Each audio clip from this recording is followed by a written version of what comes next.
கள்ளு கெட்டது, டாஸ்மாக் நல்லது என்று கூறினேனா? இல்லை, டாஸ்மாக் எங்கள் உரிமை, டாஸ்மாக் எங்கள் உணவு என்று முழங்கினேனா? சிலர் கல்லினை உணவாக பாவித்து பிதற்றினார்கள். அது இளைஞர்களை பெரு நாசத்திற்கு இட்டுச் செல்லும் அல்லவா?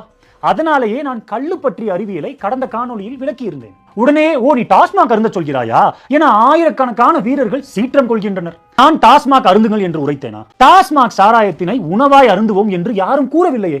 அப்படி கூறியிருந்தால் அது பற்றி நான் விளக்கலாம்.